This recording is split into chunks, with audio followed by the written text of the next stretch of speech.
we have the second panel discussion of the day, and the topic is empowering the creative vision. And the speakers will be discussing how a creator's vision can be taken to the screen authentically to deliver a remarkable viewing experience to consumers. For this, with a big hand, please welcome on stage our panelists. Friday Filmworks Head of Digital Content and IP, Mr. Devendra Deshpande. Silly Monks Chairman and MD, Mr. Sanjay Reddy. Is not there. Yoodlee Films Producer and Saregama India's VP for Films and TV, Mr. Siddharth Anand Kumar. And Ellipses Entertainment's Managing Partner, Mr. Tanuj Garg.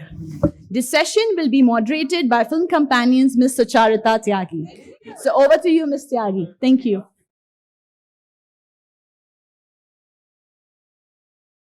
Hello. Hey, guys. Hello, everybody. Gentlemen, this is quite an honor for me to be sitting here and chatting about filmmaking and the process of filmmaking. And today, what we're going to talk about is something that it's very close to my heart also, empowering the creative vision and letting creators do their thing without trying to stop them from doing their thing, because everything that I have done in the digital space personally, myself as a film critic, has been because the platform Film Companion gave me, empowered me in a fashion where I didn't worry about how should I say this and I shouldn't say this, and big stars are going to get upset or actors are going to be pissed off. So that's why I said that ye panel main karegi kyunki ye mere ko samajhta hai. So thank you so much for your time today, Devendra, Siddharth, and Tanuj, for being here today. This is quite fantastic, very exciting. Now, Tanuj, let's start with you. I want to talk about one of my favorite films in the last couple of years, and I'm sure you're sick of hearing about Tumhari Sulu. But the most amazing thing about Tumhari Sulu is that was a story that was not encumbered by various things that we see become the death fall of good stories. It was a story of a woman who does what she does, and that's how you presented the film, and that's why the film worked also. It made money, it was successful with people. How important it is for you at Ellipses to keep that authenticity of the stories that you want to put out there and not let it be encumbered by box office pe chalega ya nahi chalega?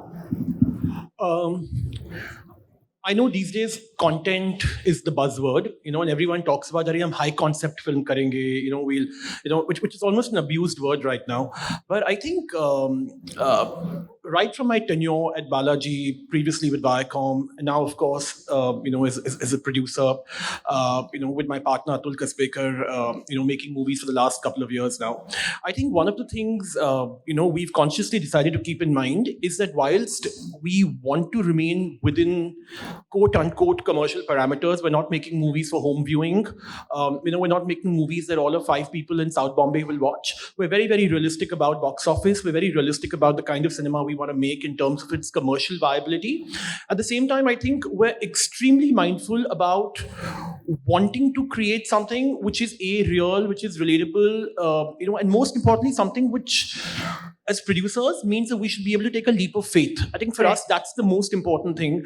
To be brave, to be audacious, to be able to take a leap of faith, to be able to follow your creative conviction. So just because, something may be a bit risky, because something may be a bit prima facie unviable, because something may be a bit untested with no precedent, doesn't mean it shouldn't get made, right?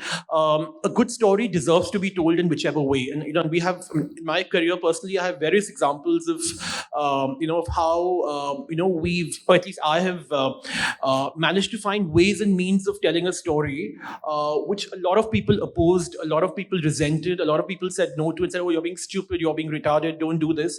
But you sort of take that on as a challenge. When people say no to me, I say, ab ye to karni hai, And literally, Tumhari Sulu was one of them. And I have to be honest and say a lot of people came up to us, and these are friends and well-wishers and self-proclaimed industry pundits, who came and said, Vidya's a fantastic actress. Yes. She's outstanding, but she's had 4 flops. Yes. Right? Are you absolutely sure about wanting to do a film about a middle-class housewife, top line just by Vidya right now, who's had 4 flops, and making it for the budget that you want to make it at? Are you sure you see a recovery in that? And that was, in fact, a question that even our studio partner asked us, right? T-Series. And we said to them that this is a story which we think will resonate with with the Indian middle class, with women. We're not pricing it expensively. We think the time has come where the audience is ready for stuff like this. I honestly believe that today actors are incidental to a good story. I think gone are the days where a producer should be chasing an actor. I think an actor should now be chasing content, because actors' careers are now made by good films and good stories, and not the other way around. And we went through that entire discussion mode about pricing, budgets, recoveries, etc., etc. But at no point did we corrupt the content. And I think you will agree that we didn't really sort of pander up to the usual. We cast Manav Kaul, right? I mean, a lot of people said to us, take Randeep Hooda. He's predictable and, he's safe. But we went with Manav Kaul, who's a fantastic character actor. And, and Vidya was brave enough to say, listen, I have no issues, right? So we got Neha Dhupia back, who hadn't done a film in 10 years, right? We cast Malishka, whose first film it was. So somewhere I think you need to push the envelope. You need to be brave. You need to take decisions that are audacious. And that's something I've perhaps learned from Ekta, who's, been one of my closest friends, and also my previous employer. When we did the Dirty Picture many, many years back, I had the same conversations. People came up to us and said, why would anyone want to see Vidya exposing, right? Don't do this film. It's sleazy. It's bad for Balaji's image. But Ekta and I said, listen, we have to go ahead with it because this is a story that needs to get told. We cast Tushar with Vidya, unconventional. We got Nasiruddin Shah with Vidya. You wouldn't sort of imagine seeing them together. Of course, then Ishqiya, etc. happened later. We got Imran with Vidya. It was their first film together, and thereafter they did 3 more films, right? So eventually you have to be seen as a trendsetter, or I wouldn't use the word market leader, but as a trendsetter. You don't really want to be a market follower, right. So I think as producers, to a large extent, you have to take leaps of faith. And I think that's something we try to do, as much as we humanly can. Yeah. In my opinion, Vidya Balan should be in every film that anybody is making. Doing another ever. film with her next year because we love her, because she spoils us with her professionalism. And she's amazing. I mean, Mission Mangal should have been her movie, is my opinion. Siddharth, I'm going to come to you now. Now, at Yoodlee, you're tasked with creating a whole bouquet of different kinds of stories, etc. Where are you getting these stories from? Where are you going as a team to find the stories that you want to tell? We're actually not going anywhere. The stories are coming to us. I think India is a culture of storytellers, and everyone has a story to tell. Yeah. And the beauty of the promise that digital medium offers you is something for everyone. Which means anyone can tell a story and find an audience.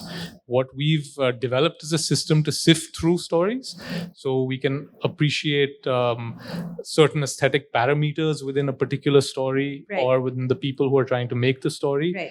But I think, in India, you throw a rock and you'll hit someone with a story or a script at least. I mean, So tell me about the system that you've developed to sift through the stories. So we're trying to figure out, because actually you can't really tell what's good from bad. I think, if you're really being humble about it, very few people really know. Ekta perhaps has that magic touch. But so we're trying to do a lot of stuff because we don't know what will stick. And we've come up with certain basic parameters. So we study the script, and that's the first point of understanding whether a film is going to work or not. Because the theory is, if you can put it on the page and it's compelling on the page, and then the chances are better that it will become a compelling movie. So that's one of the first criteria, is how well is the script written and how visually is the script written. Right. Another very important criteria is thematic. Saregama as a company trades in long tail IP, which means that we still make money off Lag Ja Gale. Right, so you're trying to create work that would not just be the sort of FMCG product that the distribution system renders cinema. Yeah. You're trying to create something that would have validity 50 years down the line. And the only thing that does is theme, is takeaway. What do you take away from a movie when you watch it? Is there some sort of cliched philosophical notion, for instance, that the film is examining in every way? So we had a movie called Hamid, which basically examined the cliched philosophical notion that if you sit and talk to your enemy and build empathy, you can't have that person as your enemy anymore. Right, so theme becomes very critical. We look at something called logline, which everyone in the industry does, which is, can you put the story of that movie into one sentence? Right. What it does, I think, what's really great about looking at logline is it forces filmmakers. We often work with first-time filmmakers. So out of 15 movies in 3 years, we've got about 10 first-time filmmakers. And first-time filmmakers tend to want to prove everything in one film. So they're often just seeing the trees and not the forest. दोबारा chance मिलेगा या नहीं क्या मालूम, क्या पता, सभी लगा दो इसमें, सबको जो भी आता है सब डाल दो. So now the logline is something that we use as an editing tool. When we figure out the logline, then we will look at everything and balance it against that logline and see, is it moving that logline forward or is it not? We also look at something called authenticity. So, for instance, if you're making a movie about rich, educated Indians in a conference room like this, it will be in English. It won't be in Hindi. Yeah. So we look at things like authenticity, milieu. So we have these 6 criteria that we rate a script on. It gives us a score out of 30. And most often films that go above 23, 24 get made. सुनने में कितनी अच्छी लगती है ना ये सारी की सारी बातें, कि इतने सारे चेक्स एंड बैलेंसेस जाते हैं एक फिल्म को बनाने से पहले, फिर भी बहुत खराब फिल्में बनती है. Devendra, my friend Devendra, I am gonna come to you now. आपने 8.5 साल निकाले ग्रुप एम में, जिसके बाद now you are at Friday Filmworks, जो इंडिपेंडेंट फिल्म मेकर्स के लिए सेफ जगह है. It is a haven because you have somebody like Neeraj who is backing you and supporting you, and creators, and so tell us more about the digital plans that Friday Filmworks has to put more content up on OTT platforms. Well, so for us, it's just more and more of content creation, right? As feature films, you can just make 1 or 2 in 3 years. When you talk about digital, you can just see more of that content coming to life, whether it's in form of feature films or whether it's in form of web series. Comes with its own challenges as well, because it's the process is shorter, hence you need to get it right faster. So the process of creating a product for digital is shorter than creating. Why though? Because if you're making 1 hour long episodes or even 45-minute long episodes, and you're making a whole series, you're making more content, right, as compared to a feature. Yeah, but if I'm making 10 episodes, right, it's actually making equivalent to making 3 feature films. Yeah, but then you don't really have the luxury of 2.5 years. 2.5 years, right? So if you want to make 3 feature films in 1 year, right, how do you get that right? So aapko matlab, you don't have an option but to make it fast. No, not necessary. So what I'm saying is, it's in relation. It's not, coming under pressure and saying, okay, I have to deliver it in 6 months or 3 months, right? But the process is shorter than feature films.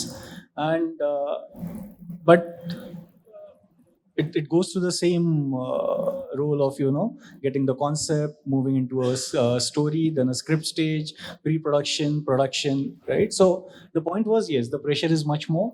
So getting the ecosystem right, and that's where our focus is, as far as the digital setting up this and, taking it forward is concerned. So getting the writers, getting the ecosystem of directors, producers, So you're in the thick of making digital content right now. Yeah. And how you're making sure that it's not more of the same, that it's something new, it's something different, because there's so much content coming at me right now, just constantly. I'm spoilt for choice. क्यों मैं time दूं आपको? Okay, I wish I had some kind of a right answer to this question, but okay, so here is how, with OTTs that we are talking about, and they are talking to us because, we represent certain sensibilities. And that's the sensibilities that they want to capitalize you on. as a company, as a production house. Yes. With Neeraj's legacy or Sheetal's legacy, it represents certain. So it could be, thrillers, it could be sports, it could be, comedies. So those will be the broad genres. Quality अच्छी मिलेगी. Quality अच्छी मिलेगी, sensibilities अच्छे रहेंगे, थोड़ा in depth रहेगा. But या beyond that of course I mean It's content at the end of the day. It is series development and it is films. though we have had a lot of hits, yes, I mean some of our films have not done well. Yeah. Then doesn't go to say that we started making out bad films, but Yeah. it didn't work, right? So yeah. Tanuj, now that we started talking about OTT, so let's go there. OTT about a year and a half or 2 years ago used to be a whole entire different ecosystem with a different kind of content and different kind of product that was on it. Now the lines are blurring so fast.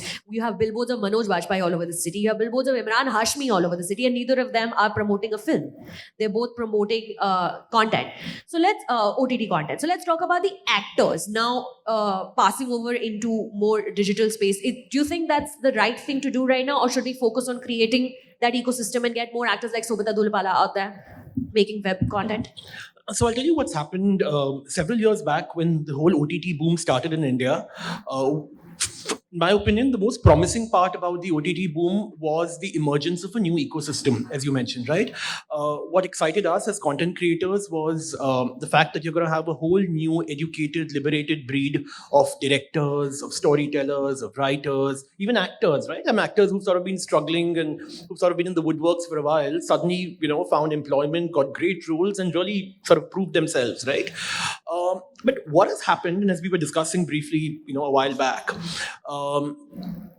suddenly with changing times, with a lot of competition sort of emerging between the OTT platforms, everyone sort of chasing subscriptions, everyone chasing the need to have a certain subscriber base because content is expensive. I think OTT is sort of gradually shifting its core, or what its core ought to have been, to sort of becoming very, very, film-centric, if you know what I mean. But by that I mean, suddenly today OTT has become about who are the faces. Let's get a big actor. Let's get a big face. Let's get a massive name to top line the show, which again means that, the likes of Pankaj Tripathi, and not necessarily him, but people in that bracket, are back to being relegated to being supporting cast, Right. And that's exactly. not happening everywhere. I mean, of course, there are exceptions to the rule, but every show you've seen, or every show of some consequence or which has made some noise, has all been top lined by a face, right? So whether you're talking about Bard of Blood or, there have been a couple Sacred of shows. Games. Exactly, So they've all been top lined by a big name, which I think is slightly worrying because what one would like is, is for OTT to really remain kosher, when it comes to talent. And I don't think OTT should really be chasing the same big names that film producers like us chase sometimes, right? So I like the self-awareness, Tanuj. no, absolutely. I think +1. we can't be delusional about these things. One has to be realistic, and I think I get the commercial compulsions. I get the need to do that, but I think it's important for this whole parallel ecosystem to remain alive, such that films don't sort of end up pervading everything, right? Film stars are pervading advertising. Film stars, of course, have pervaded films for obvious reasons. Film stars have pervaded into non-fictional television, and now gradually into the OTT space as well. So they're almost becoming, omnipresent in a sense. Yeah, correct. मतलब आप theatre में खराब picture देख कर आए और Saturday को आपको नेटफ्लिक्स पे अगर कुछ अच्छा देखना है तो वही चेहरे नेटफ्लिक्स पर भी हैं, वही चेहरे Amazon पर भी हैं. So there's just more and more of the same going around. Siddharth, is this what Tanuj is saying right now, that OTT should remain kosher, it should remain a separate ecosystem? Is this an idealist view or a hope that is not going to happen? What's your thought on this? It would be ideal that they balance everything out, and I think eventually that will happen. Right now, everyone is chasing subscriber growth, and people like us who are interested in differentiated stories told by interesting faces, new faces, are already subscribers. So perhaps you don't matter as much in the system where Thanks for subscriber that. growth means you're chasing newer audiences, perhaps less literate audiences, perhaps less urban audiences. So right now there's a swing.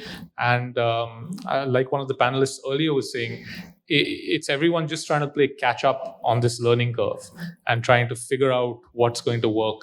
I think we're still in a period of flux. It'll take a couple of years before it settles. And when it does, I'll come back to something I was saying earlier, that an OTT platform must be something for everyone. Then when that wisdom does finally solidify, then you'll see that yes, there will be more niche content which caters to people like us who could be classified as cinephiles perhaps. And then there will also be sort of more broad stroke massy content that perhaps the distribution system theatrically in our country is not being able to support, because that system is also broken, as we all know. So, I think eventually there will be everything on the platforms. So it's a question of waiting, perhaps. Well, slightly a different point, though I agree, with most. See, even the OTTs, it's relatively a new phenomena, right? And when you are actually waiting for people to, download and pay, I think the rules won't be very different than why we go and watch a movie in the first place, right? And what attracts us, or why we see a movie, is maybe it's because of the star, it's because of the director, it's because of the production house. There are 15 films getting released and we just talk about 2 or 3 month on month. So the point I'm trying to make is that even for OTTs, I mean, even they would want to play to a formula to a large extent, that I see a big star on the poster. Mike. Or Karan Johar. Sorry. Okay. Saif Ali Khan or a Karan Johar. That's exactly when I'm going to go probably, download that OTT and pay that 800 or 400 rupees as a subscription. You just show me something, which, okay, so what's compelling me to go and really sample it is the question. Till the OTTs have established themselves, and then it's the power of recommendations, that will attract the audiences to the content. But just to sort of add to what he's saying, I mean, I have a slightly divergent view. I think, to my mind, since OTT is nascent, relatively nascent, I think rules are really about what you create.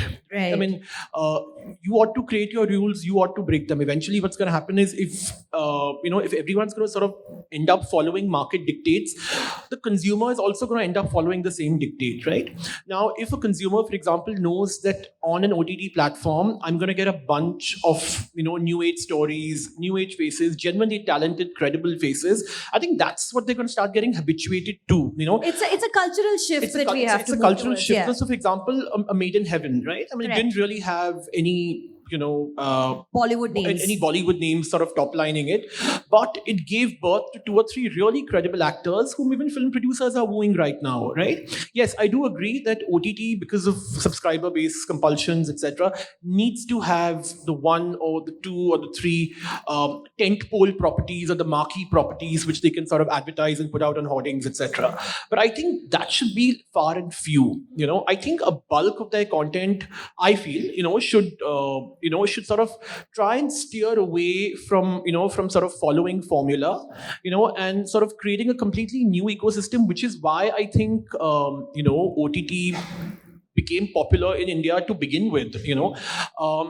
If you're going to end up seeing a film actor on an OTT platform repeatedly, or multiple film actors on various OTT platforms repeatedly, my worry as a film producer is, should I be casting him or her in my movie? Because I don't know whether the same audience is going to want to come to a theater, to see an actor who is just so accessible and available everywhere, right? So I also feel an actor needs to maintain a certain amount of exclusiveness, a certain kind of an aura.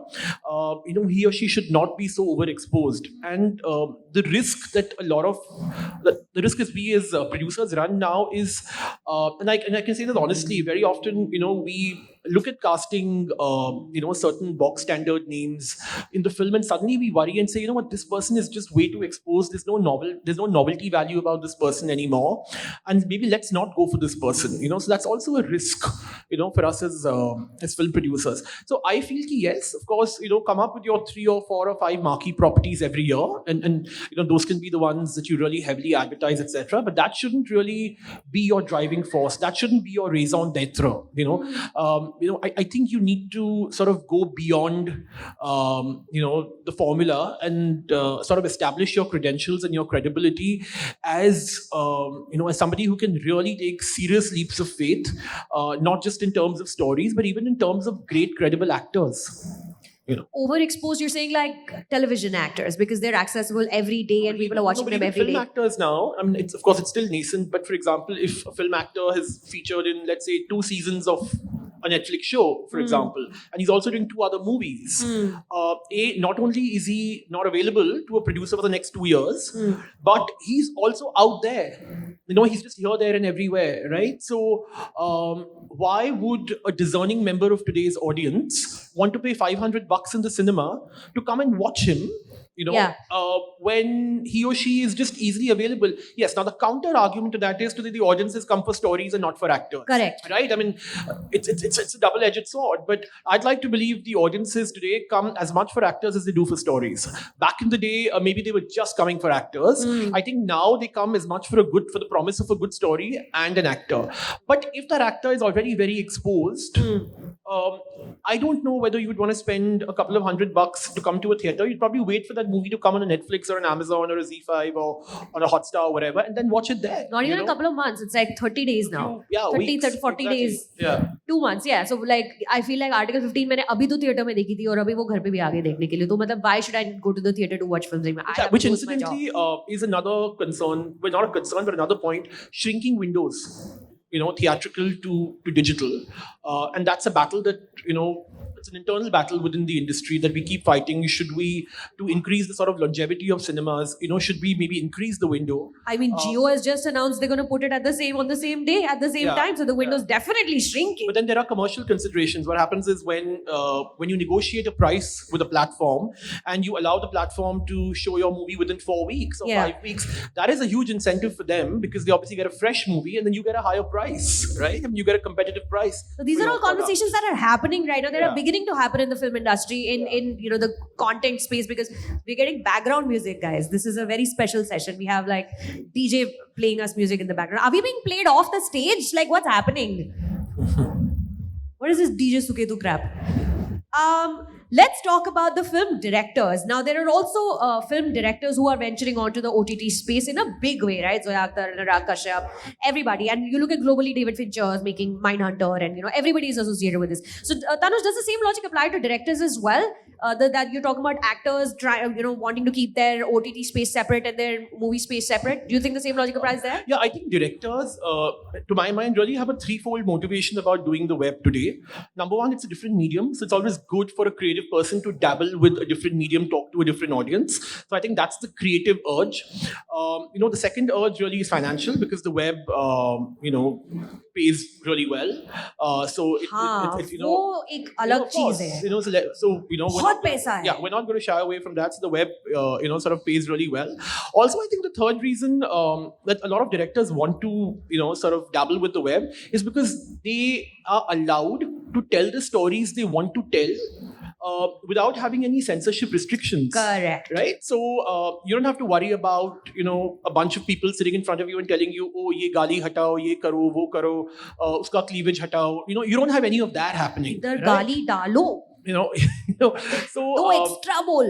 So you have that creative freedom to sort of tell the story that you want to tell. You don't have to worry about regressive censorship norms, that apply to us in movies, right? So that's very, very liberating for a creative person. It's very liberating for a filmmaker to not have to worry about those things. So I think these are really the three reasons why directors from films are sort of venturing towards into the web space. So what do you think about the censorship coming onto the OTT platforms? Because every couple of days we hear We don't want it. No, nobody wants it. But every couple of days there's rumors of like इसका meeting हुआ आज इन ministry के साथ और अब यहाँ पर censorship होने वाली है, फिर कुछ होता नहीं. बट होगा क्या? ओपिनियन है आपका इसके ऊपर? माइक आप ना होगा और हो रहा है. हाँ, so I censorship आ रही है. The odd thing, what we were talking earlier before this session started, the stuff you're seeing on OTT today was made a year and a half ago. That's just the production cycle. Think about that. So what you're going to see a year from now is the stuff that's getting made now. And that's going to be radically different. It's going to be radically different. I think that the real danger is, when you have an external body, like a censor body, censoring films, you always have another person to blame. So you'll still take a few risks, hoping that वो 4 लोग जो देखेंगे वो जाने देंगे, right? But what the government is doing doing now with OTT platforms is something that has been pervasive in the TV business. Right. And that's what actually, in my opinion, knocked the bottom out of youth television, right? Is this department called SNP. I mean, I've been part of a TV show which was about a young boy who falls in love with a prostitute. And I've been in an SNP meeting for 2 hours discussing what is the word that you can use in For Hindi prostitute. for prostitute, right? What did you come up with, just out of curiosity? I don't even remember, man. I think we just didn't call her anything. Aurat. Yeah, Kam Wali or, some Khandhe wali. Now see what that happens, right? With that, you stop seeing a reflection of your real life on screen. And that's the Yeah. purpose of screen, especially for kids, right? You don't want to escape into a fantasy world. You want to see your own world, your own trials and tribulations reflected on screen. And when the reality starts slipping away from that, you will move to another platform, which before the OTTs were torrents for kids, right? Now what starts happening to the OTT platforms, they're obviously spending so much money, paying big directors, a lot of money to make films, getting big actors on board. The government comes and says, hey, listen, you got to start being sensitive. So the equivalent of an SNP department will and has already been set up in almost every platform. Now, when you're self-censoring, when you're watching what you say, you're going to be 10 times more careful because there's no one external telling you do this, do that, right? So you'll say, "Arey, ye kare to shayad kisi ko problem ho sakta hai," and you're second guessing yourself. You have a team of lawyers going through what you're You putting have out. a team of lawyers going through what you're doing. So actually, the restrictions become a lot more tight.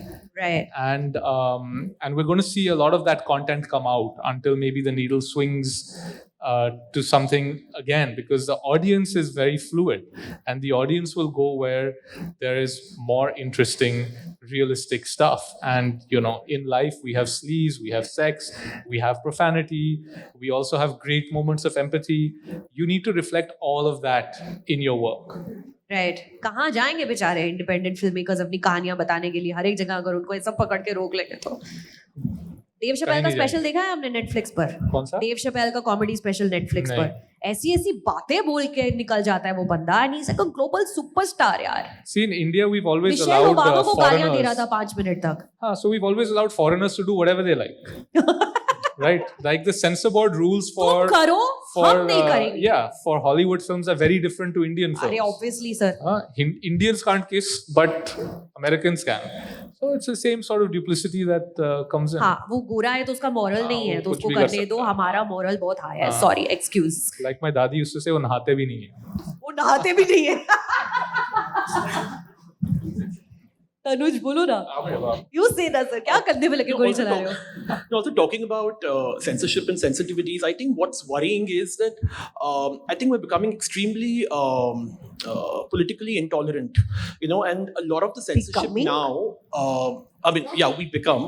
I think a lot of the censorship now, especially on the web, and I've sort of experienced it on 2 different occasions. I won't take names. Is always, demanding you or requesting you to be mindful about, as we discussed, the phrase we use was popular notion, popular, people in power, etc.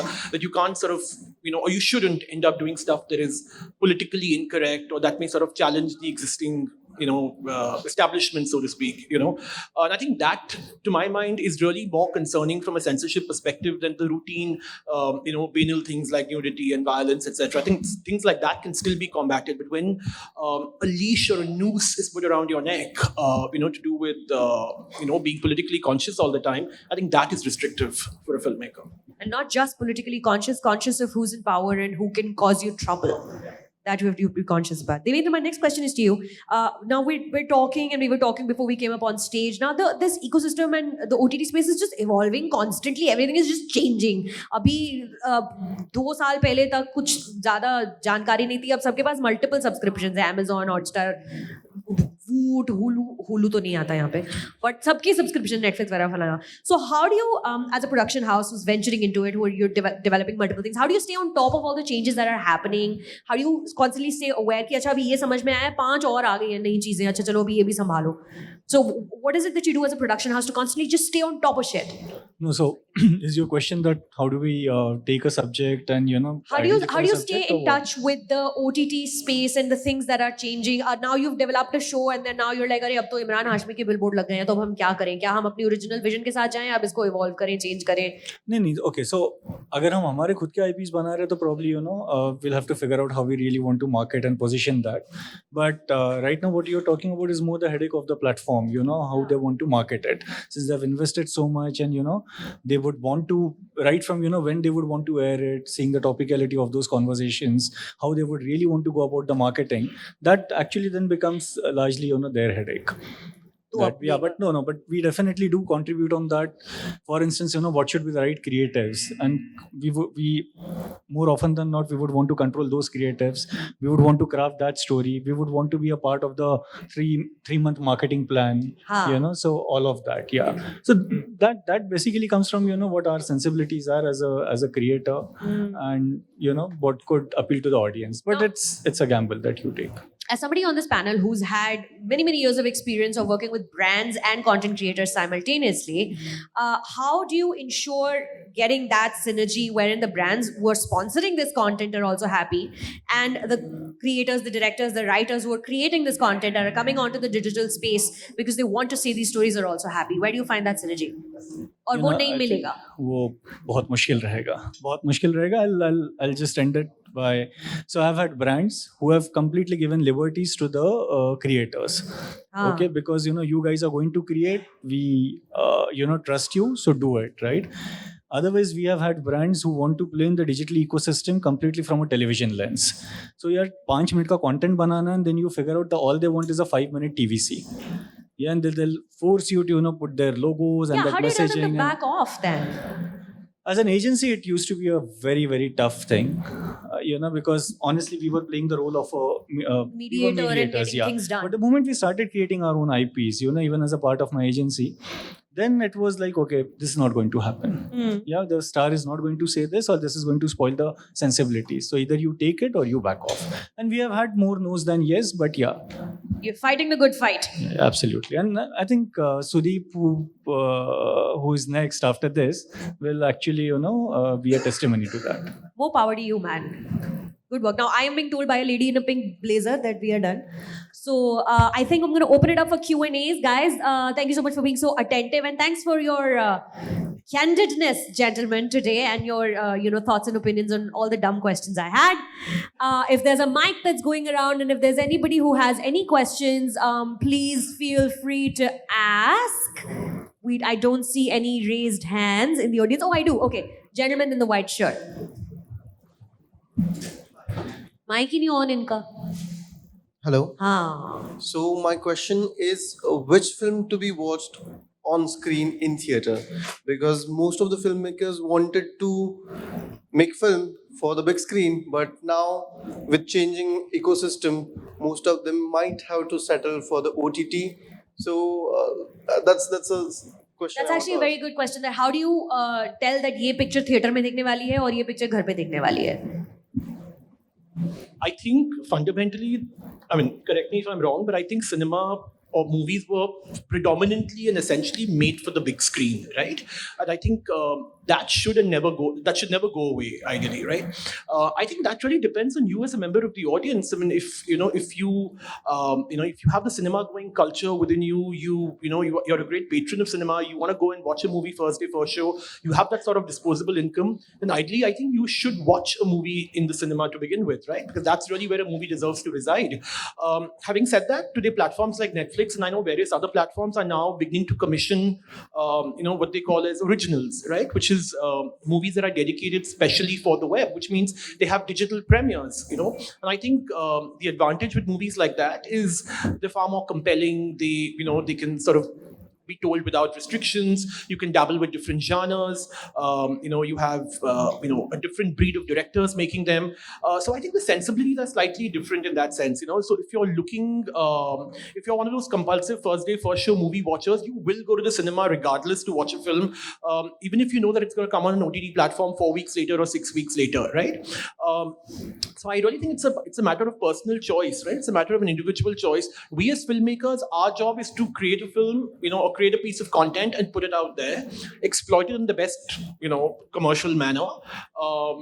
But it's really up to the audience in terms of how they want to ingest it. I mean, if they choose to ingest it on, on an OTT platform and not, in the theater, that's really a personal call. But I would personally, as a filmmaker, as a producer, like it if the audiences fundamentally use the theater as the first port of call, because nobody wants cinema footfalls to die down. So. अभी तो real estate इतना छोटा हो गया है movies देखने के लिए. People are watching movies on their phone. Siddharth, do you have any thoughts on this?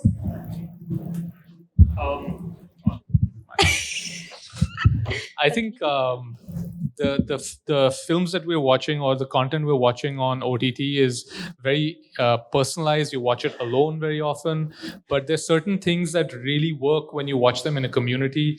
I think comedy is one of those things. You used to have laugh tracks earlier.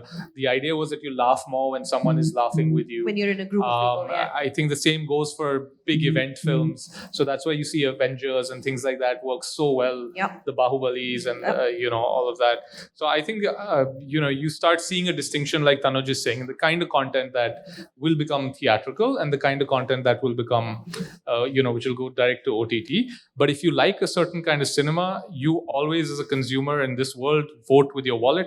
So if you like a certain kind of cinema, even if you can't make it to the theater when a nice indie film is playing that you would like to support, buy a ticket. Buy it on Book My Show or something. Okay, support it.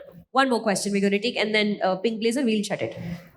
One more question, and just hand him the mic. Everybody? Yes. Hi, my name is Ritesh. Hi, Ritesh. Hi. So I'm seeing a disturbing trend right now in the industry. I'm a writer-director trying to make my debut. When I go with my film, it's a Hindi horror film. A lot of times I hear from people within the industry, why don't you try digital medium? Why don't you try OTT? Whereas actually I'm trying to go theatrical. So why is this big change? Now, it's basically an extension of the question that he asked, but he asked from the consumer's perspective. I am asking from the maker's perspective. Because especially for a horror film, you need a theatrical experience because of the visual and sound effects. And a lot of times advices are given to me that why don't you go to OTT platforms? Now, for me, it's a little disturbing. Isn't that good? I mean, OTT platforms don't have 52 weeks, right? And they don't have 1,000 releases. But at the same time, nobody's compromising on the scale.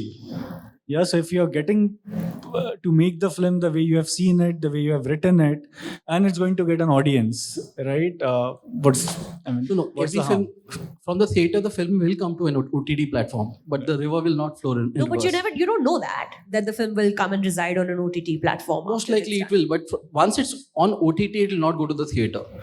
So why deprive the consumers the opportunity of watching a good film in a theater? Is what Tanuj was saying right now. Well, I think I would disagree when you say that film producers or studios are not very open to horror content for theatrical. Yes, perhaps maybe it's not the most preferred genre, but I think in recent years we've seen enough and more horror films, horror comedies, etc. that have come out and that have done pretty decent business, right? So I think the reasons for them to possibly say no to you may be other reasons, but I'd like to believe, and I think Goldie in the audience will probably back me up when I say that I think horror is a fairly popular genre, from a theatrical perspective. Maybe not the number one genre, but definitely a genre that's relatively underserviced and therefore by default is very, very popular. But I think what is concerning for me, as far as your question is concerned, is why is it that you as a director or as a filmmaker or as a creative person is so keen to necessarily have your film get a theatrical release, right? I mean, is there this sort of casteist distinction between theatrical is there and OTT is here? Because that really shouldn't be the case. So if you're getting an OTT outing for your film, and if your movie is going to have a digital premiere on a platform, I think that's really as good as it gets, right? I mean, you shouldn't really have to follow the pecking order of saying, ki pehle, as a filmmaker, my creative urges and, my sense of self-respect is satisfied because theater mein lag gayi meri film, aur abhi OTT pe aayegi. I think it's fine if your movie even premieres on an OTT platform. I think at the end of the day, people who need to watch it, whether it's the media, whether it's the audience, are going to watch it regardless of whether it's in the theater or it's not in the theater. In terms of producers and studios, if you're an incredible talent who's proven himself even on the OTT platform, you are going to be hunted to produce a feature film for theatrical as well.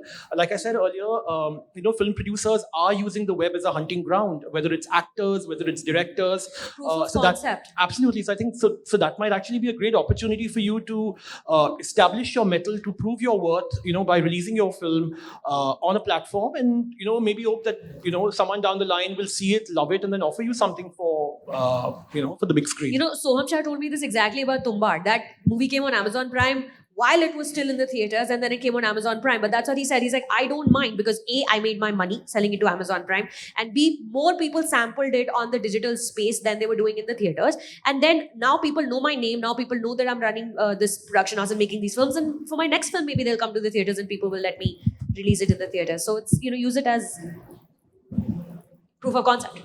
Thank you. Anyway, all right. Thank you so much, gentlemen, for your time today. Thank you to the audience for being here and for your questions.